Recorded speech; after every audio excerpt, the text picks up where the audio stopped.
The Fight for Freedom. Friends, fellow socialists, and fellow workers, the existing order of things is breaking down. The great forces underlying society are steadily at work. The old order has had its day, and all the signs point to an impending change. Society is at once being destroyed and recreated. The struggle in which we are engaged today is a struggle of economic classes. The supremacy is now held by the capitalist class, who are combined in trusts and control the powers of government. The middle class is struggling desperately to hold its ground against the inroads of its trustified and triumphant competitors. This war between the great capitalists who are organized in trusts and fortified by the powers of government and the smaller capitalists who constitute the middle class is one of extermination. The fittest, that is to say the most powerful, will survive. This war gives rise to a variety of issues, of which the tariff is the principal one, and these issues are defined in the platforms of the Republican and Democratic parties. With this war between capitalists for supremacy in their own class, and the issues arising from it, the working class have nothing to do. And if they are foolish enough to allow themselves to be drawn into these battles of their masters, as they have so often done in the past, they must continue to suffer the consequences of their folly. Parties express economic interests. Let us clearly recognize the forces that are undermining both of the old capitalist parties, creating a new issue, and driving the working class into a party of their own, to do battle with their oppressors in the struggle for existence. Parties but express in political terms the economic interests of those who compose them. This is the rule. The Republican Party represents the capitalist class, the Democratic Party the middle class, and the Socialist Party the working class. There is no fundamental difference between the Republican and Democratic parties. Their principles are identical. They are both capitalist parties and both stand for the capitalist system. And such differences as there are between them involve no principle, but are the outgrowth of the conflicting interests of large and small capitalists. The Republican and Democratic parties are alike threatened with destruction. Their day of usefulness is past, and they among them who see the handwriting on the wall and call themselves progressives and insurgents are struggling in vain to adjust these old parties to the new conditions. Two economic classes. Broadly speaking, there are but two economic classes, and the ultimate struggle will narrow down to two political parties. To the extent that the workers unite in their own party, the Socialist Party, the capitalists, large and small, are driven into one and the same party. This has happened already in a number of local instances, notably in the city of Milwaukee. Here there is no longer a Republican or Democratic Party. These have merged in the same party, and it is a capitalist party, by whatever name it may be known. Temporarily, this united capitalist party, composed of the two old ones, may stem the tide of socialist advance. But nothing more clearly reveals the capitalist class character of the Republican and Democratic parties to their own undoing and the undoing of the capitalist system they represent. The great capitalists are all conservatives, stand-patters. They have a stranglehold upon the situation, with no intention of relaxing their grip. Taft and Roosevelt are their candidates. It may be objected that Roosevelt is a progressive. This is sheer buncombe. Roosevelt was president almost 8 years, and his record is known. When he was in office and had the power, he did none of the things, nor attempted to do any of the things he is now talking about so wildly. On the contrary, a more servile functionary to the trust than Theodore Roosevelt never sat in the presidential chair. La Follette versus Roosevelt. Senator La Follette now makes substantially this same charge against Roosevelt. But by some strange oversight, the senator did not discover that Roosevelt's presidential record was a trust record until after Roosevelt threw him down in the progressive scramble for the Republican nomination. When Senator La Follette supposed he had Roosevelt's backing, he pronounced him the greatest man in the world. And it was only after he fell victim to Roosevelt's duplicity that he made the discovery that Roosevelt had always been the tool of the trusts and the enemy of the people. Test of parties. There is one infallible test that fixes the status of a political party and its candidates: who finances them. With this test applied to Theodore Roosevelt, we have no trouble in locating him. He is, above all, a practical man. He was practical in allowing the Steel Trust to raid the Tennessee Coal and Iron Company. He was practical when he legalized the notorious Alton Steel. He was practical when he had Harriman raise $240,000 for his campaign fund. And he is practical now in having the Steel Trust and the Harvester Trust, who made an anteroom of the White House when he was president, pour out their slush funds by millions to put him back in the White House and keep him there. Financed by the trusts. Taft and Roosevelt, and the Republican Party of which they are the candidates, are all financed by the trusts. And is it necessary to add that the trusts also consist of practical men, and that they do not finance a candidate or a party they do not control? Is the man not foolish, to the verge of being feeble-minded, who imagines that great trust magnates such as Perkins, McCormick, and Munsey are flooding the country with Roosevelt money because he is the champion of progressive principles and the friend of the common people? The truth is that if the Bull Moose candidate dared to permit an itemized publication of his campaign contributions in his present mad and disgraceful pursuit of the presidency, as he has been so often challenged to do by Senator La Follette, it would paralyze him and scandalize the nation.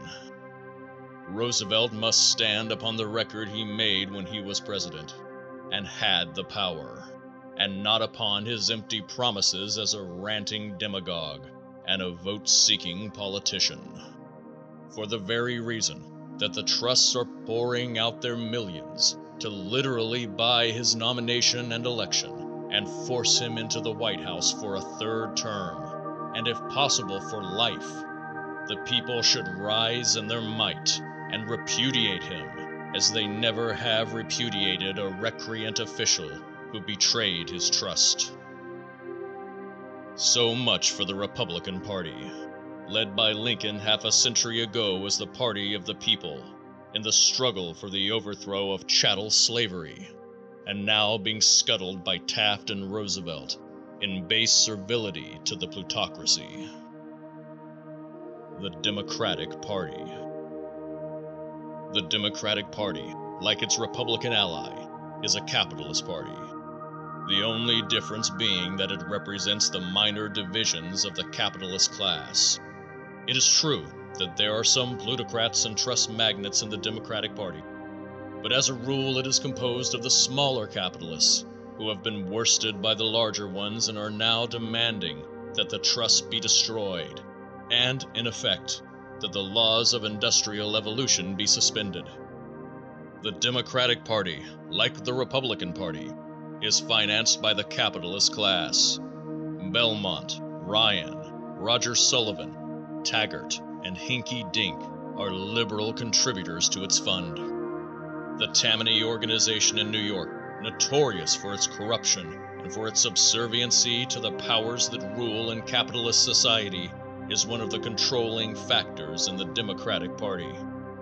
Woodrow Wilson is the candidate of the Democratic Party for president. He was seized upon as a progressive, as a man who would appeal to the common people.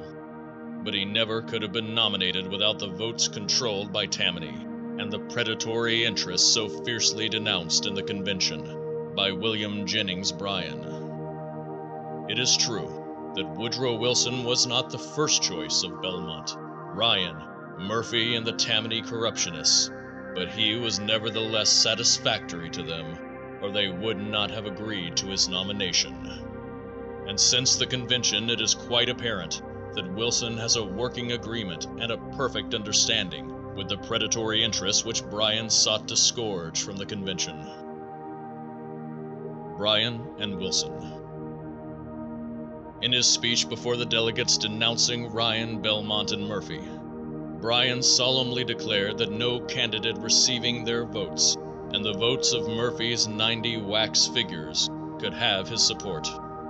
Woodrow Wilson received these votes, and without these and other votes controlled by the interests, he could not have been nominated. And if Bryan now supports him, he simply stultifies himself before the American people. Mr. Wilson is no more the candidate of the working class than is Mr. Taft or Mr. Roosevelt. Neither one of them has ever been identified with the working class, has ever associated with the working class, except when their votes were wanted, or would dare to avow himself the candidate of the working class.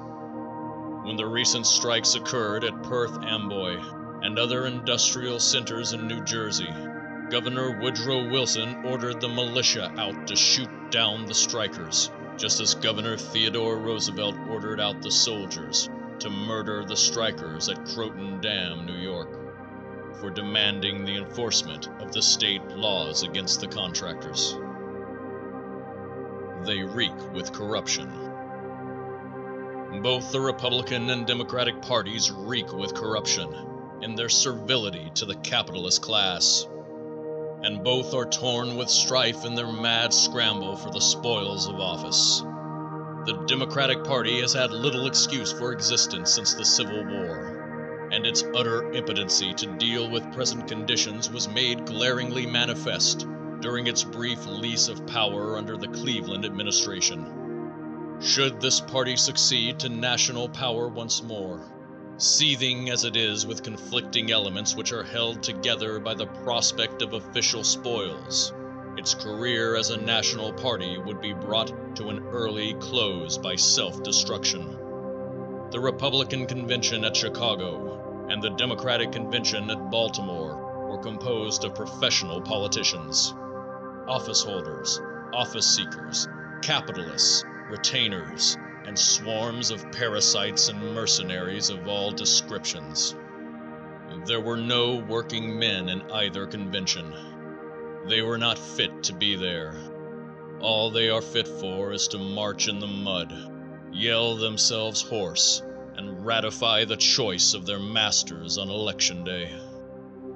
The working class were not represented in the Republican convention at Chicago or the Democratic convention at Baltimore. Those were the political conventions of the capitalist class, and the few flattering platform phrases in reference to labor were incorporated for the sole purpose of catching the votes of the working class. Let the American workers remember that they are not fit to sit as delegates in a Republican or Democratic national convention, that they are not fit to write a Republican or Democratic national platform, that all they are fit for is to elect the candidate of their masters to office, so that when they go out on strike against starvation, they may be shot dead in their tracks as the reward of their servility to their masters and their treason to themselves. Vital issue ignored. The vital issue before the country and the world is not touched, nor even mentioned in the Republican or Democratic platforms. Wage slavery under capitalism, the legalized robbery of the workers of what is produced by their labor, is the fundamental crime against modern humanity. But there is no room for the mention of this vital fact, this living issue in the platforms of the Republican and Democratic parties. They continue to babble about the tariff, and other inconsequential matters to obscure the real issue and wheedle the workers into voting them into power once more. These parties have been in power all these years. Why have they not settled the tariff and the currency and such other matters as make up their platform pledges? Let them act now. While the Republican Convention was in session at Chicago, and while the Democratic Convention was in session at Baltimore, the Republican and Democratic Congress was also in session at Washington. These parties already have the power to make good their promises. Then why do they not exercise that power to redeem their pledges and afford relief to the people? In other words, why do not the Republican and Democratic parties perform at Washington instead of promising at Chicago and Baltimore? How many more years of power do they require to demonstrate that they are the parties of the capitalist class and that they never intend to legislate in the interests of the working class or provide relief for the suffering people? The Republican and Democratic platforms are filled with empty platitudes and meaningless phrases, but they are discreetly silent about the millions of unemployed, about the starvation wages of factory slaves, about the women and children who are crushed, debased, and slowly tortured to death by the Moloch of capitalism, about the white slave traffic, about the bitter poverty of the masses and their hopeless future, and about every other vital question which is worthy of an instant's consideration by any intelligent human being. The Socialist Party. In contrast with these impotent, corrupt, and senile capitalist parties, without principles and without ideals, stands the virile young working class party, the International Socialist Party of the world. The convention which nominated its candidates and wrote its platform at Indianapolis was a working class convention. The Socialist Party is the only party which honestly represents the working class in this campaign, and the only party that has a moral right to appeal to the allegiance and support of the workers and producers of the nation. I am not asking you to give your votes to this party, but only that you read its platform, study its program, and satisfy yourselves as to what its principles are, what it stands for, and what it expects to accomplish. The Socialist Party, being the political expression of the rising working class, stands for the absolute overthrow of the existing capitalist system and for the reorganization of society into an industrial and social democracy. Death to wage slavery. This will mean an end to the private ownership of the means of life. It will mean an end to wage slavery. It will mean an end to the army of the unemployed. It will mean an end to the poverty of the masses, the prostitution of womanhood, and the murder of childhood. It will mean the beginning of a new era of civilization, the dawn of a happier day for the children of men. It will mean that this earth is for those who inhabit it, and wealth for those who produce it. It will mean society organized upon a cooperative basis, collectively owning the sources of wealth and the means of production, and producing wealth to satisfy human wants and not to gorge a privileged few. It will mean that there shall be work for all the workers, and that all shall be workers, and it will also mean that there shall be leisure for the workers, and that all shall enjoy it. It will mean that women shall be the comrades and equals of men, sharing with them on equal terms the opportunities as well as the responsibilities, the benefits as well as the burdens of civilized life. The Socialist Party, the first and only international party, is rising grandly to power all around the world. In every land beneath the sun, it is the party of the dispossessed, the impoverished, and the heavy laden. It is the 20th century party of human emancipation. It stands for a worldwide democracy, for the freedom of every man, woman, and child, and for the civilization of all mankind. The Socialist Party buys no votes. It scorns to traffic in ignorance. It realizes that education, knowledge, and the powers these confer are the only means of achieving a decided and permanent victory for the people.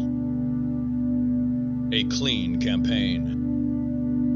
The campaign of the Socialist Party is a clean campaign. It is essentially educational, an appeal to intelligence, to manliness, to womanliness, and to all things of good report. The workers are opening their eyes at last. They are beginning to see the light. They are taking heart of hope because they are becoming conscious of their power.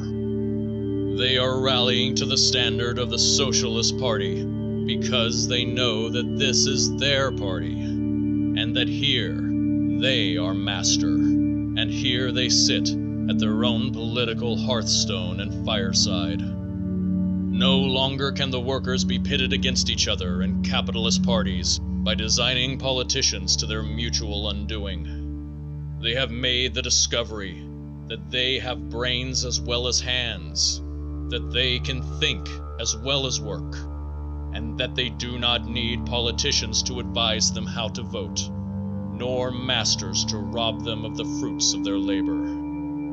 Slowly but surely there is being established the economic and political unity and solidarity of the workers of the world.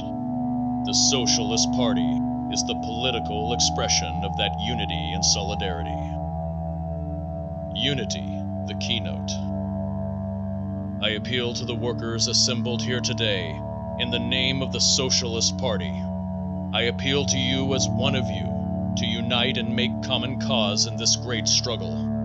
To the extent that you have made progress, to the extent that you have developed power, and to the extent that you have achieved victory, to that extent you are indebted to your own class-conscious efforts and your own industrial and political organization. To the extent that you lack power, to the extent that you are defeated and kept in bondage, to the extent that you lack in social and political solidarity, to that extent you lack in economic and political solidarity. Rightly organized and soundly disciplined on both the economic and political fields, the working class can prevail against the world. The economic organization and the political party of the working class must both be revolutionary, and they must work together, hand in hand. Industrial unionism means industrial solidarity, but craft unionism means division and disaster. The printing trades pitted against each other in Chicago in their struggle with the newspaper trust furnish a fatal illustration of the weakness and treachery of craft division in the present industrial conflict. The workers of Milwaukee.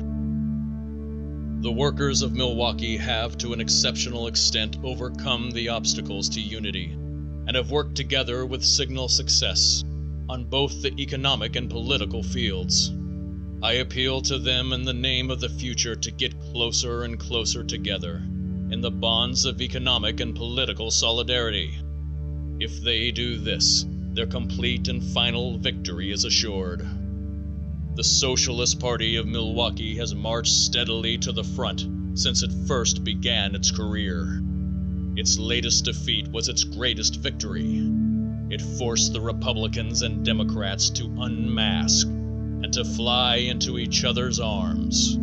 There is no Republican or Democratic Party in Milwaukee. They are dead, and in the coming election, their remains, masquerading as a party of the people, will be buried by the Socialist Party. The first Congressman. The Socialists of Milwaukee will always have the distinction of having elected the first representative of the working class to the Congress of the United States. Victor L. Berger has made good at Washington. For the first time since he is a member, the voice of labor has been distinctly heard on the floors of Congress. And in every emergency when the working class needed a champion at the seat of power, they found him ready and eager to espouse their cause and defend their interests. It was to defeat Berger's re-election that the Republicans and Democrats in Milwaukee combined, just as they did to defeat Emil Seidel for mayor and drive the socialist administration from power. But Berger is making a record at Washington, and the socialist administration made a record in Milwaukee that will stand the test of time. And if the workers now rally their forces in support of Berger, he will be triumphantly re-elected against the combined opposition of the old parties.